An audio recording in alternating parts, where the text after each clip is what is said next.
Welcome to CO TV. నేను మీ పవన్ ధర్మవరపు. మనం ఇన్నాళ్ళు బస్ స్టాండుల్లో, రైల్వే స్టేషన్‌లో చూసేవాళ్ళం. ట్రైన్ క్యాన్సిల్ అయిందని గొడవలు జరిగేవి. అసలు ఎలాంటి గొడవలు జరిగేవనంటే, అసలు ట్రైన్ లేట్ రావడం అనేది, పూర్తిగా రద్దయిపోవడం అనేది జరిగేది. ఇప్పుడు ఏంట్రా అనంటే ఏకంగా విమానాలు, అది మన విమానాశ్రయంలో ఏకంగా దాదాపు కొన్ని వందల ఫ్లైట్స్ ఒకేసారి క్యాన్సిల్ అయ్యాయి. సో, ఒకేసారి క్యాన్సిల్ అవ్వడం వల్ల ఆ రాద్ధాంతం అనేది ఎలా జరిగిందంటే, యావత్ ఇండియాని ఒక్కసారి షేక్ చేసేసిందనమాట. అసలు ఎందుకు విమానాలు రద్దు చేశారు? అసలు ఇండిగోకి వచ్చిన సమస్య ఏంటి? ఇండిగో ఇంత పెద్ద నిర్ణయం ఎందుకు తీసుకుంది? ఇన్ని ఫ్లైట్స్‌ని ఎందుకు క్యాన్సిల్ చేసింది? అనే దాని మీద మనం ఈరోజు కూలంకషంగా చర్చిద్దాం. మనతో పాటు మన రమేష్ గారు ఉన్నారు. వెల్కమ్ రమేష్ గారు. హాయ్ అండి. సార్, మీరు ఇప్పటికే ఈ పాటికి మీకు తెలిసుంటుంది. సడెన్‌గా ఇన్ని వందల ఫ్లైట్స్ ఇండిగో ఎందుకు క్యాన్సిల్ చేసింది? సార్ ఇది క్యాన్సిల్ చేసింది అంటే దానికి కారణం ఎఫ్‌డిటిఎల్ నిర్ణయాలు. అంటే ఫ్లైట్ డ్యూటీ టైమ్ లిమిటేషన్ అనే ఒకటి కొత్తగా నిర్ణయం తీసుకొచ్చారు. ఇది ఇప్పుడు తీసుకొచ్చింది కాదు, 2 ఇయర్స్ బ్యాక్ ఉడాన్ అనే ఒక నిర్ణయం తీసుకొచ్చారు. అంటే ఈ లాస్ట్ ఎలక్షన్స్ ముందు తీసుకొచ్చారు. అయితే ఆ నిర్ణయాలను కొంచెం స్ట్రిక్ట్‌గా అమలు చేయాలనేసి వాళ్ళు డిసిషన్ అయితే తీసుకున్నారు. ఆ డిసిషన్స్‌కి తగ్గట్టుగా ఈరోజు ఈ విధానం అయితే ఫాలో అవ్వడంతో సడెన్‌గా ఇండిగో ఏం చూపించిందంటే, మా దగ్గర ఎంప్లాయీస్ సరిగ్గా లేరు, కొరత ఉంది అని చూపించి తన యొక్క ఆధిపత్యాన్నయితే యావత్ ఇండియాకి తెలపాలనుకుంది. ఇండియన్ గవర్నమెంట్‌కి ఒక జర్క్ ఇవ్వాలనుకుంది. అది. అంటే సార్, మీరన్నారు ఒక ప్రైవేట్ రంగం, ఇండిగో అనే ఒక ప్రైవేట్ రంగం గవర్నమెంట్‌ని ఒకసారి షేక్ చేయాలి అనే నిర్ణయం తీసుకుందనంటే, ప్రభుత్వాలున్నాయి. ప్రభుత్వం ఇలాంటి ఒక సంస్థని కాకుండా బయట దేశాలు కూడా చొరవ చూపిస్తుంటారు గదా! ఇన్వెస్ట్ చేయడానికి. అలాంటి వారికి ఎందుకు అవకాశం ఇవ్వరు? సార్ అది పూర్తిగా అయితే మాత్రం దీనికి అభ్యంతరం చెప్పాలండి. ఎందుకంటే బయట దేశాల నుంచి అంటే ఫారిన్ ఇన్వెస్టర్స్‌ని తీసుకొచ్చామనుకోండి, వాడు ఇండియాలో ఫ్లైట్ నడుపుకుంటూ ఉంటాడు. వాడు నడుపుకుంటున్నప్పుడు వాడు ఖచ్చితంగా వాడికి ఒక మ్యానుఫ్యాక్చర్ గాని, లేకపోతే వాడికి ఇక్కడ కంపెనీకి సంబంధించిన క్వార్టర్స్ ఇయన్నీ ఏర్పాటు చేయవలసొస్తుంది. ఇప్పుడు దాంట్లో ఇప్పుడు మనకు తెలిసి రష్యా లాంటి మంచి కంట్రీస్ వచ్చినాయంటే పర్లా. ఏ ఇప్పుడు పాకిస్తాన్ లాంటి కంట్రీ కూడా ఫారిన్ కంట్రీ అవుతుంది మనకి. అవును. అటువంటోడు వచ్చాడనుకోండి, వాడేం చేస్తాడు, డైరెక్ట్ బాంబులు తెచ్చేసుకుంటూ ఉంటాడు. అలాగేంటంటే ఇది ఈ కంట్రీస్‌తో ఉన్న ప్రాబ్లమ్స్ ఉంటాయి గదా! వాళ్ళు మన మీద అటాక్ చేయడానికి ఈజీ అవుతది. లేకపోతే వాళ్ళ యొక్క అసాంఘిక కార్యక్రమాలు చేసుకోవడానికి ఈజీ అవుతుంది కాబట్టి, సులువవుతుంది. సులభతరం మనమే అందుకని చేసినట్టు. ఫారిన్ ఇన్వెస్టర్స్ తెచ్చుకుంటాం గానీ, ఫారిన్ సంబంధించిన ఈ డిపార్ట్‌మెంట్‌లు తీసుకొచ్చి ఇక్కడ మీరు బిజినెస్ చేసుకుంటారని చెప్పలేం. అది ఇండియాలోనే కాదు, ఏ దేశాల్లో కూడా అది సరిగ్గా జరగదు. అది జరగకూడదని కోరుకోవాలి. అంటే సార్, ఇది పూర్తిగా రామ్మోహన్ నాయుడు వైఫల్యం అంటారా? ఎందుకనంటే రామ్మోహన్ నాయుడు గారు కొన్ని నెలల క్రితమే, 18 నెలల క్రితమే దీని గురించి కొన్ని కూలంకషంగా కొన్ని పెట్టడం అయితే జరిగింది. రూల్స్ అనేది పెట్టడం జరిగింది. ఎందుకనంటే కొన్ని సందర్భాల్లో మనం ఫ్లైట్స్ కూలిపోవడం చూసాం ఈ మధ్య కాలంలో.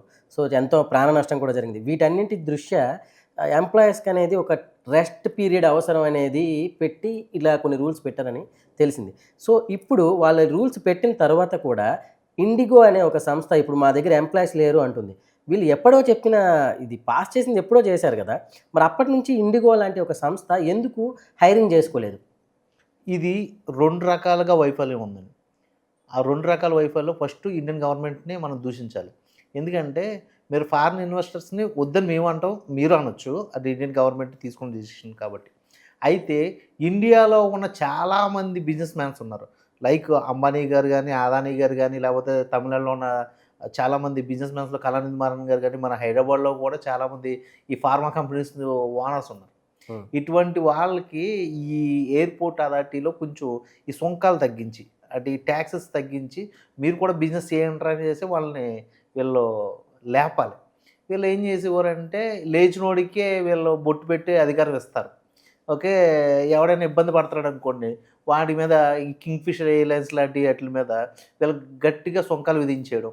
వాడిని దేశం పారిపోయేలా చేస్తారు. వాడిని కేకేసి కూర్చోబెట్టి ఫస్ట్ ఆఫ్ ఆల్ ఇదేంటి? ఏం బిజినెస్, ప్రైవేట్ బిజినెస్‌లు చాలా ఇంపార్టెంట్. ప్రైవేటీకరణ చేయడం వల్ల మన ఇండియా బాగా డెవలప్ అవుతది. ఎందుకంటే ప్రైవేటీకరణ అంటే ప్రతి వ్యక్తికి పని దొరుకుద్ది. ప్రతి వ్యక్తి కూడా వ్యాపారం చేసి ఈ కంట్రీని లేపుతారు. ఇప్పుడు అమెరికా లాంటివి లేసినాయన్నా, సింగపూర్ లేసినాయన్నా అన్నీ కూడా ప్రైవేటీకరణ. మన ఇండియాకి వచ్చేటప్పటికి ఏంటంటే ఈ దరిద్రం, ఈ రాజకీయ వ్యవస్థలో కొంచెం ఉన్న ఈ కంజూస్ అంటే వాళ్ళ లంచగొండితనం అంటారు కదా! ఇప్పుడు మన ఇండియన్ గవర్నమెంట్ అంటలేదు. కొంతమంది అంటే ఇంతకుముందు గవర్నమెంట్‌లు తీసుకున్న డెసిషన్స్‌లో ఈ ట్యాక్సెస్ కన్జ్యూమ్స్ ఏంటి లంచగొండితనం చేసే విధానాల్లో ఇలా మరుగున పడిపోతూ ఉంటాయి.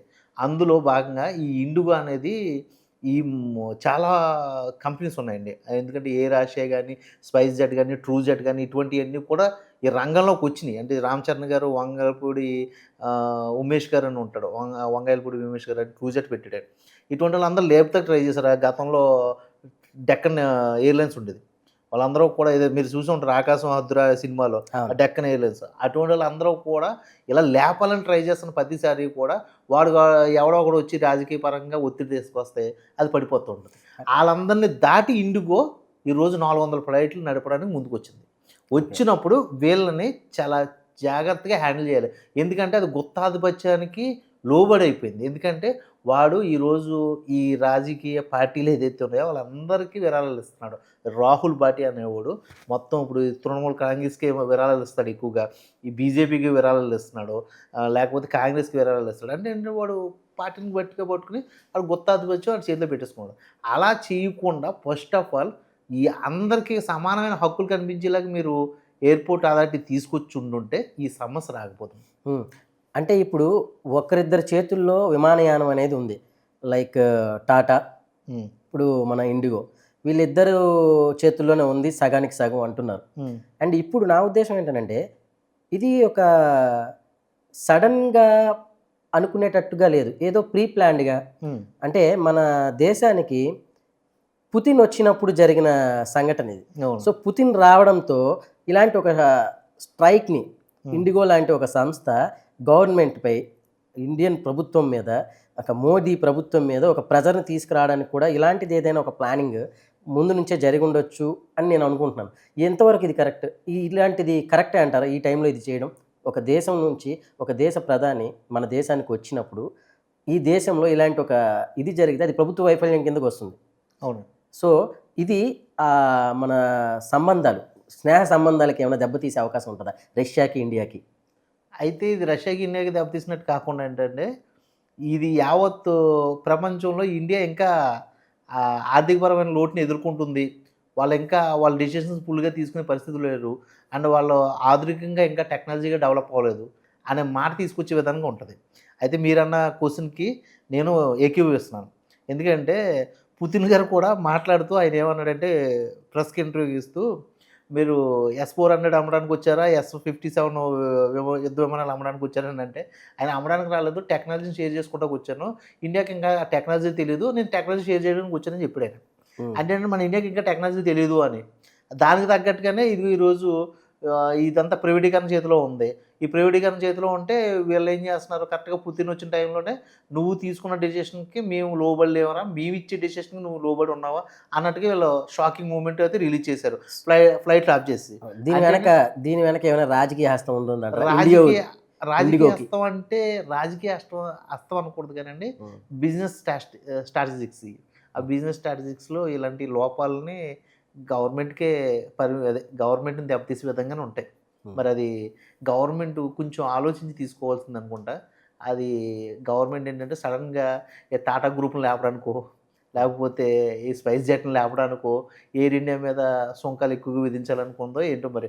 ఎందుకంటే వాళ్ళు మానిటరింగ్ చేసుకోవాలి. ఇప్పుడున్న రామ్మోహన్ రావు గారు అసల ఈ ఫ్లైట్లు నడిపే వాళ్ళ యొక్క విధి విధానాలు ఎలాగున్నాయి. మనం ఇచ్చి 18 నెలలయిపోయింది. 18 నెలల నుంచి వాళ్ళు ఎంప్లాయీస్ లేరు అనేసి వాడంటే రేపొద్దున్న మనం ఎలాంటి డెసిషన్ తీసుకోవాలి. సడెన్‌గా వాడు ఆపేసి ఈరోజు ఎయిర్‌పోర్ట్‌లో వాడు లాక్ చేసేసాడనుకోండి మొత్తం ప్రయాణికుల్ని. ఆ తర్వాత జనం ఎటువంటి ఒత్తిడికి ఫీలవుతారు అనేసి అతను ముందు చూపు ఉండాలి. నేను దీని విషయం గురించి మీకు ఇంకో క్లారిటీగా చెప్పాలంటే, నోట్లు రద్దు చేయమని ఎప్పుడో ఏదో 'బిచ్చగాడు' సినిమాలో ఒక సీన్ ఉంటది.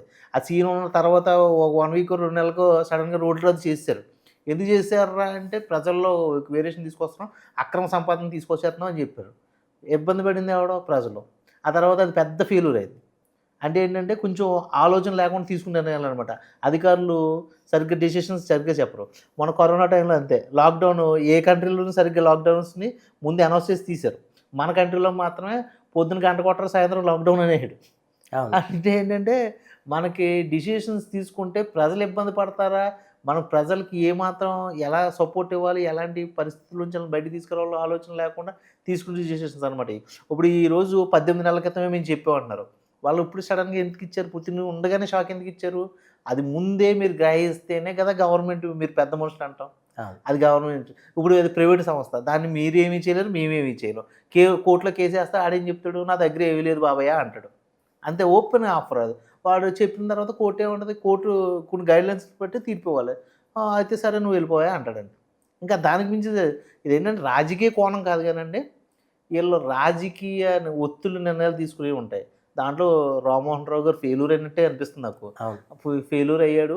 ఈసారైనా సరే ఎటువంటి నిర్ణయాలు తీసుకున్నా కూడా అవి ఫెయిల్యూర్ అవ్వకుండా మన మార్కెట్‌ని ఇంటర్నేషనల్‌గా డెవలప్ చేయడానికి యూజ్ చేయండి గానీ, ఇంటర్నేషనల్ విమానాలను ఇంకా అద్దెకు తెచ్చుకొని మనం ఇంకా ఇండియాలో తిప్పుకునే పరిస్థితి తీసుకురాకూడదు. ఇప్పుడు మీరు ఇంటర్నేషనల్ విమానాలు అంటున్నప్పుడు నాకొక చిన్న డౌటు.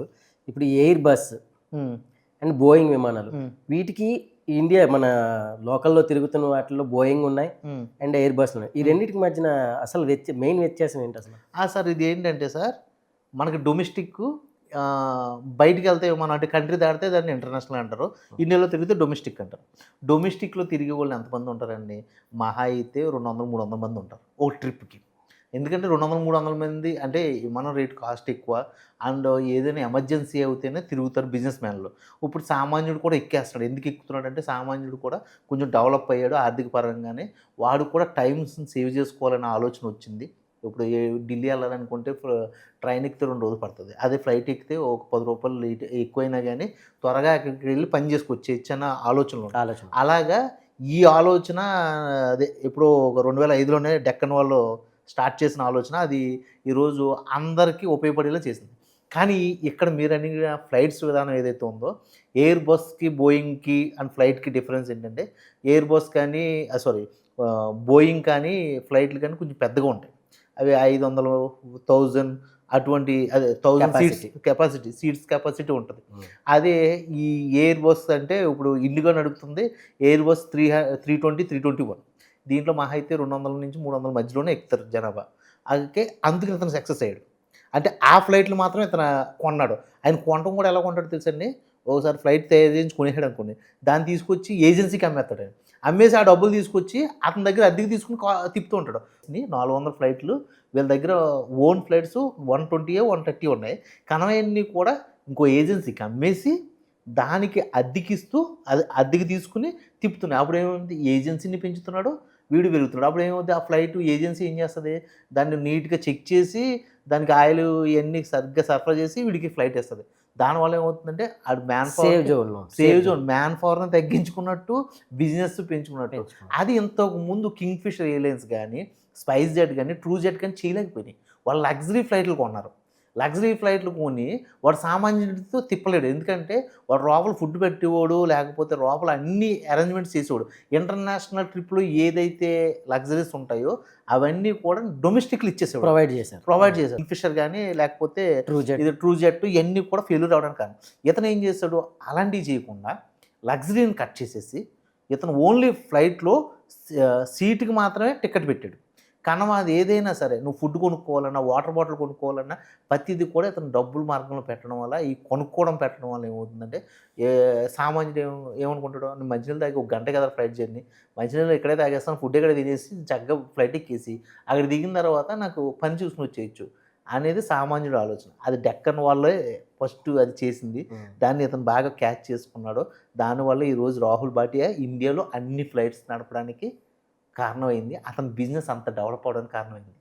సార్ ప్రెజెంట్ ఇప్పుడున్న సిచ్యువేషన్‌లో ఆహ్, నా ఫ్రెండ్స్ కొంతమంది గోవాలో ఇరుక్కున్నారు.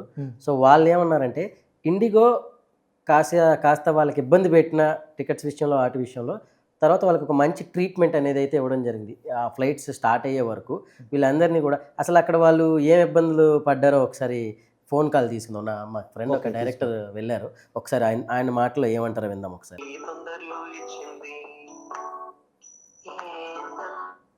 హలో. జగన్ గారు గుడ్ ఈవినింగ్ అండి. ఎవరండి? గుడ్ ఈవినింగ్ జగన్ గారు. నేను పవన్ సీఈఓ టీవీ నుంచి కాల్ చేస్తాను. పవన్. బాగున్నారా? బాగున్నా పవన్. సార్ ఏంటి గోవాలో ఇరుక్కున్నారు, ఇండిగో ఫ్లైట్స్ ఏదో ప్రాబ్లం అయిందన్నారు. ఏం జరిగింది మీకు అక్కడ? ఎలా ఉంది అక్కడ పరిస్థితి? ఒక్క 2 మినిట్స్ సార్. అది చెక్ ఓ ఫ్లైట్స్ స్టార్ట్ అయ్యాయా?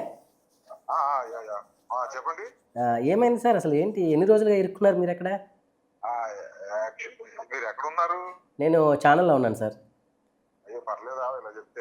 No no issues, no issues, అదేం పెద్ద ప్రాబ్లం కాదు. జనరల్ ఇది అంటే అక్కడ ఎంత అంటే చాలామంది ట్రావెలర్స్ పడ్డ ఇబ్బంది గురించి చెప్పడం వరకే. ఇది ఏ సంస్థకి కించపరిచేది కాదు. Okay okay. యాక్చువల్లీ జస్ట్ మేము ఇప్పుడే మాకు బోర్డింగ్ పార్టీ దొరికింది. యాక్చువల్లీ మేము ఫ్రైడే రోజు ట్రావెల్ అవ్వాలి. ఓకే. ఫ్రైడే మాకు ఇచ్చారు 9 o'clock నాది గోవా టు హైదరాబాద్ అనమాట ట్రావెల్ నాది. ఓకే. సో 9 o'clock ఇచ్చారు. మేము బోర్డింగ్ అయిపోయింది, అంత అయిపోయింది. ఫ్లైట్ ఏమో 2 hours జర్నీ డిలే అని చెప్పారు. Okay. So we are waiting for 11:30. అంటే మేము ఒక 9 members వచ్చాం. ఈ 9 members కూడా సో వీఆర్ వెయిటింగ్ ఫర్ 11:30, తర్వాత 1:30 మళ్ళీ అని చెప్పారు. మళ్ళీ 1:30 వరకు వెయిట్ చేసాం. బోర్డింగ్ పాయింట్ ఇచ్చారు, 13వ నెంబర్ ఇచ్చారు, అంత అయింది. సరే ఇంకా బోర్డింగ్కి వెళ్తున్న టైంలో మాకు క్యాన్సిల్ చెప్పారు అనమాట. ఓకే. కారణం చెప్పారా క్యాన్సిల్కి? క్యాన్సిల్ కారణం అంటే there is technical issue something ఏదో స్టార్టింగ్ అలా చెప్పారు మీకు? టెక్నికల్ ఇష్యూ అని చెప్పారు మాకు. అది టెక్నికల్ ఇష్యూ అయితే ఇంత ప్రాబ్లం ఎందుకు వస్తుంది? లాస్ట్ అదే బిఫోర్ డే కూడా ఫ్లైట్ అని క్యాన్సిల్ అయిపోయి ఇండిగో. ఓకే. సో మేము దానికి అగ్రీ అవ్వలేదు. మేము చాలా ఆర్గ్యూ చేసాం. ఇక్కడ ఒక లేడీ ఉండేది, ఎయిర్ హోస్టెస్ దాని ఎవరు ఉండేది, తనకి చాలా ఆర్గ్యూ చేస్తే ఫైనల్ గా చాలా మంది మాతో పాటు కలకత్తా చాలా మంది పిల్లలు చాలా మంది ఇబ్బందులుగా చాలా ఫీల్ అయ్యారు. సరే మాకు ఆ ఫ్లైట్ కాదు, ఏదో ఫ్లైట్ మూవ్ ఆన్ చేయండి అంటే లేదు సార్ 2 days వరకు దెర్ ఇస్ నో ఫ్లైట్స్ అని చెప్పారు అనమాట. 2 days, సాటర్డే సండే కూడా లేదని చెప్పారు. ఓకే. సో మరి మీకు ఈ 2 days మరి టికెట్ వాపస్ ఇస్తామని చెప్పారా? అమౌంట్ ఏమైనా ఇస్తామన్నారు లేకపోతే ఏం చేశారు? వాళ్ళు ఏంటంటే మాకు టికెట్ వాపస్ సార్ మేము ఫుల్ పేమెంట్ రిటర్న్ చేస్తాం, ప్లస్ 5,000 క్యాష్ బ్యాక్ కూడా మీకు మేము ఇస్తాం సార్, ఫ్రీ కూపన్ లాగా, అది మీరు నెక్స్ట్ యూజ్ చేసుకోవచ్చు అన్నారు. మాకెందుకండి 5,000, మేము 10,000 ఇస్తాము, మమ్మల్ని మా ప్లేస్ తెచ్చేయండి అని మేము ఆర్గ్యూ చేసాం అనమాట. సో కొందరేమో అది తీసుకొని వెళ్ళిపోయారు, మూవ్ ఆన్ అయిపోయారు కొందరు. బట్ మేమేంటంటే స్టేబుల్ గా ఉండి, అంటే ఇది చాలా దూరం కదా, ఇప్పుడు గోవా అనేది నాటే బస్ జర్నీ కూడా అంత సేఫ్ గా లేదు.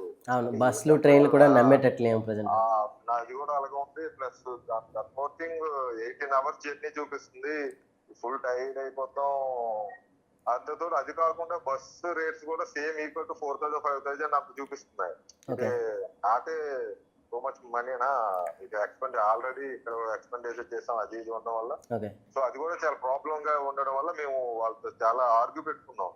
ఆర్గ్యూ పెట్టుకునేసరికి ఫైనల్ వాళ్ళు ఏం చేశారంటే, ఇంకా మాకు రూమ్ అలొకేట్ చేస్తాం సార్, మీరు వెయిట్ చేస్తా అంటే 2 days వెయిట్ చేయండి, మేము రూమ్ అలొకేట్ చేస్తాం, మీకు అకామిడేషన్ ఇస్తాం, తర్వాత మీకు మండే రోజు మేము బోర్డింగ్ ఇస్తామని చెప్పారు అన్నమాట. ఓకే.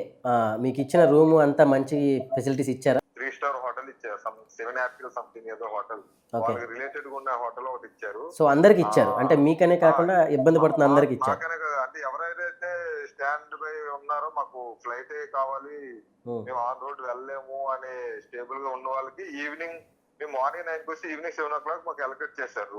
పర్లేదు తొందరగానే దాన్ని రికవర్ చేసి ఫ్లైట్స్ అయితే మూవ్ ఆన్ చేస్తున్నారు. ఇప్పుడు ఆల్రెడీ మా బిఫోర్ ఒక ఫ్లైట్ వెళ్ళిందండి. Okay sir, thank you sir.